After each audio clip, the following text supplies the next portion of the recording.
the woman removed one of her shoes. Using all her strength, she hurled it far into the distance. The shoe struck the metal framework with a loud crash, catching the man's attention. He walked over to the base of the tower and picked up the shoe. Standing up, the man looked around but never thought to look upward. He tossed the shoe aside with disgust and turned to leave. He was completely unaware that 600 meters above him on the TV tower, two desperate rock climbing enthusiasts were trapped. Watching the man walk farther away, the woman hastily pulled a flare gun from her bag, preparing to fire. But her friend reached out to stop her. It was daytime, the flare wouldn't be visible enough. Through her binoculars, she spotted the man heading toward an RV in the distance. He was clearly planning to camp there. If they waited until dark to fire the flare, their chances of rescue would increase dramatically. Watching the men eat, the woman and her friend began salivating. They'd been trapped since morning without food or water. They could only endure their hunger while patiently waiting at the top of the tower. Finally, darkness fell. The two immediately fired a flare into the sky. The orange-red flame illuminated the night, quickly drawing the man's attention. Through his binoculars, he finally spotted the two people trapped at the tower's summit. The woman and her friend were thrilled. Even better, the man and his companion quickly started the RV and drove toward the TV tower.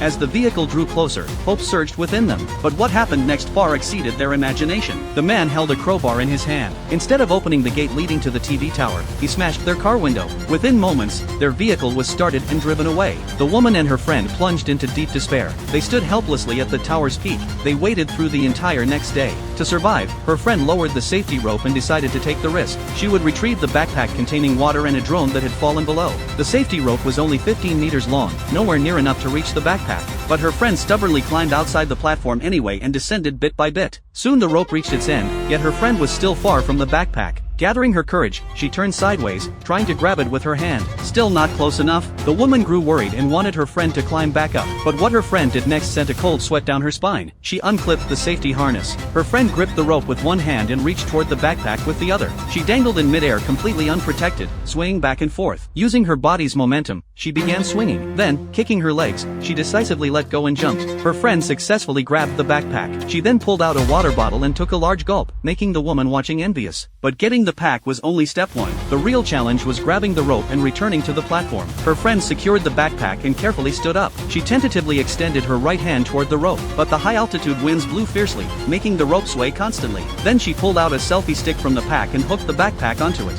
She extended her arm, trying to hang the backpack on the safety rope. After attempt, she finally succeeded. The backpack hung securely on the rope loop. Her friend slowly crouched down, eyes fixed on the backpack. Then she leaped into the air. She grabbed the backpack mid-flight and successfully caught hold of the rope. The woman quickly snapped to action, grabbing the rope and pulling with all her might. Her friend climbed upward as well. Soon she reached just below the platform, about to escape danger. But at that moment, disaster struck.